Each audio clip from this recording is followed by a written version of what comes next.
ಲಿಂಗಸ್ಗೂರು ತಾಲೂಕಿನಲ್ಲಿ ಬೇಸಿಗೆಯ ತೀವ್ರತೆಯಿಂದಾಗಿ ಪಟ್ಟಣದಲ್ಲಿ ಉಂಟಾಗಿರುವ ಕುಡಿಯುವ ನೀರಿನ ಅಭಾವ ಹಾಗೂ ನಾಗರಿಕರ ಸಮಸ್ಯೆಗಳನ್ನು ಆಲಿಸಲು ಶಾಸಕ ಮಾನಪ್ಪ ವಜ್ಜಲ್ ಅವರ ನೇತೃತ್ವದಲ್ಲಿ ಪುರಸಭೆ ಅಧಿಕಾರಿಗಳೊಂದಿಗೆ ತುರ್ತು ಪ್ರಗತಿ ಪರಿಶೀಲನಾ ಸಭೆ ನಡೆಸಲಾಯಿತು. ನೀರಿನ ಸಮಸ್ಯೆಗೆ ಶಾಶ್ವತ ಪರಿಹಾರ, ಪಟ್ಟಣದ ಪ್ರತಿ ವಾರ್ಡ್ಗಳಲ್ಲಿ ನೀರಿನ ಲಭ್ಯತೆಯನ್ನು ಖಚಿತಪಡಿಸಿಕೊಳ್ಳಲು ಅಧಿಕಾರಿಗಳಿಗೆ ಸೂಚಿಸಲಾಯಿತು. ನೀರಿನ ಸಮಸ್ಯೆ ಇರುವ ಕಡೆಗಳಲ್ಲಿ ತಕ್ಷಣವೇ ಟ್ಯಾಂಕರ್ ಮೂಲಕ ನೀರು ಸರಬರಾಜು ಮಾಡಲು ಮತ್ತು ಕೆಟ್ಟು ನಿಂತಿರುವ ಬೋರ್ವೆಲ್ಗಳನ್ನು ಯುದ್ಧೋಪಾದಿಯಲ್ಲಿ ದುರಸ್ತಿಗೊಳಿಸಲು ನಿರ್ದೇಶನ ನೀಡಲಾಯಿತು.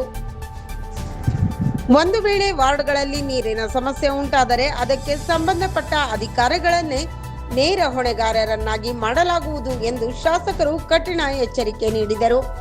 ಸಾರ್ವಜನಿಕರು ಕಲುಷಿತ ನೀರಿನ ಬಗ್ಗೆ ದೂರು ನೀಡುತ್ತಿದ್ದು, ಜನರಿಗೆ ಶುದ್ಧ ಹಾಗೂ ಸುರಕ್ಷಿತ ಕುಡಿಯುವ ನೀರನ್ನು ಪೂರೈಸುವುದು ಪುರಸಭೆಯ ಆದ್ಯ ಕರ್ತವ್ಯ ಎಂದು ಶಾಸಕರು ತಿಳಿಸಿದರು. ಪಟ್ಟಣದ ಸ್ವಚ್ಛತೆಗೆ ಮೊದಲ ಆದ್ಯತೆ ನೀಡಬೇಕು, ಸಾರ್ವಜನಿಕ ಶೌಚಾಲಯಗಳ ಸಮಸ್ಯೆಯನ್ನು ಬಗೆಹರಿಸಬೇಕು ಹಾಗೂ ಪಟ್ಟಣದ ಉದ್ಯಾನವನಗಳಿಗೆ ಅಧಿಕೃತ ನಾಮಫಲಕಗಳನ್ನು ಅಳವಡಿಸಬೇಕೆಂದು ಅಧಿಕಾರಿಗಳಿಗೆ ಸೂಚಿಸಿದರು. ಈ ಮಹತ್ವದ ಸಭೆಯಲ್ಲಿ ಶಾಸಕರಾದ ಶ್ರೀ ಮಾನಪ್ಪ ಡಿ ವಜ್ಜಲ್, ಸಹಾಯಕ ಆಯುಕ್ತರಾದ ಶ್ರೀ ಬಸವಣ್ಣಪ್ಪ ಕಲ್ಲಶೆಟ್ಟಿ, ಪುರಸಭೆ ಮುಖ್ಯ ಅಧಿಕಾರಿಗಳಾದ ಶ್ರೀ ನಟರಾಜ್ ಸೇರಿದಂತೆ ವಿವಿಧ ಇಲಾಖೆಯ ಪ್ರಮುಖ ಅಧಿಕಾರಿಗಳು ಭಾಗವಹಿಸಿದ್ದರು.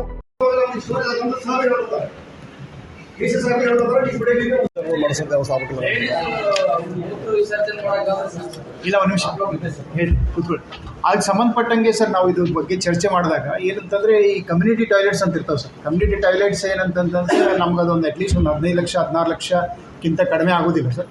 ಅಂಥದ್ದು ಏನಾಗಿದೆ, ಭಾಳಷ್ಟು ಸಿಟಿಯಲ್ಲಿ ಈ ಜಾಗದ ಕೊರತೆ ಆಗ್ತಾ ಇದೆ ಸರ್. ಈ ಎಕ್ಸಿಸ್ಟಿಂಗ್ ಫಂಕ್ಷನಲ್ ನಮಗೇನು ಪ್ರಾಬ್ಲಮ್ ಇಲ್ಲ, ಜಾಗದ ಕೊರತೆಯಿಂದ ಈಗ ಕಂಪ್ಲೀಟ್ ಆಗಿ ಕಮ್ಯುನಿಟಿ ಟಾಯ್ಲೆಟ್ಸ್ ಐಡೆಂಟಿಫೈ ಮಾಡೋಕ್ಕೆ ಸಮಸ್ಯೆ ಆಗಿದೆ. 16ನೇ ಫೈನಾನ್ಸ್ 1 ಏಪ್ರಿಲಿಂದ ಸ್ಟಾರ್ಟ್ ಆಗ್ತಾ ಇದೆ. ಅದು ಇನ್ನೊಂದು ಸ್ವಲ್ಪ ಗೈಡ್ಲೈನ್ಸ್ ಬಂದಿಲ್ಲ. ಬಂದ ತಕ್ಷಣ ಜಾಗ ಐಡೆಂಟಿಫೈ ಮಾಡಿ ಕಮ್ಯುನಿಟಿ ಟಾಯ್ಲೆಟ್ಸ್ ಅಟ್ಲೀಸ್ಟ್ ಒಂದು ಸಿಟಿಯಲ್ಲಿ 2-3 ಆದರೂ ಮಾಡ್ತೀವಿ.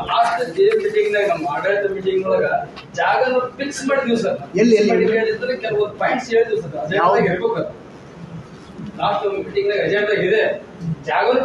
ಇಲ್ಲ, ಆ ಜಾಗ ಇತ್ತಂದ್ರೆ ಈಗ 16 ಫೈನಾನ್ಸ್ ದುಡ್ಡು ಬರ್ತಾ ಇದೆ, ಅದರಲ್ಲಿ ನಾವು ಡೆಫಿನೆಟ್ಲಿ ಮಾಡಿಸ್ತೀವಿ ಸರ್. ಇದು ಪುರಸಭೆ ನಗರಸಭೆ ಮಾಡಲಿಕ್ಕೆ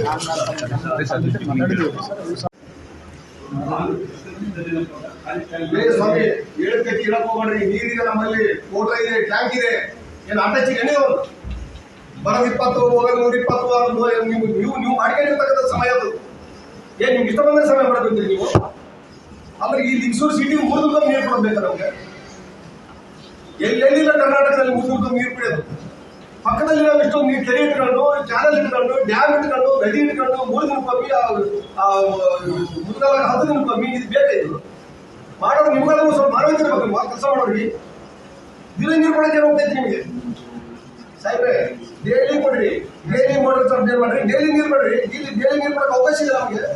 ಕೆಡಿ ತುಂಬಿಟ್ಟು ಕಡಿಗೆ ಕೆರಿನ ನಾವು ಕೆರಿ ಖಾಲಿ ಆದ್ರೆ ಡ್ಯಾಮ್ಗೆ ನೀರು ಬಿಡಿಸೋದು ನನ್ನ ಜವಾಬ್ದಾರಿ. ಏನಿಟ್ಟಾಗ ನೀರು ಬಿಡಿಸ್ತೀನಿ. ಕುಡಿಯೋ ನೀರಿನ ಕೊಡ್ಬೇಕಾದ್ರೆ ಬಡಬಾರ್ದು ಅಂತ ಎಲ್ಲಿ ಕಾನೂನು ಇಲ್ಲ. ಕುಡಿಯೋ ನೀರಿನ ಸಲುವಾಗಿ ನಮ್ಗೆ ಸಭೆ ಹೇಳ್ತಾರೆ, ಸಾಹೇಬ್ ಹೇಳ್ತಾರೆ, ಕುಡಿಯೋ ನೀರು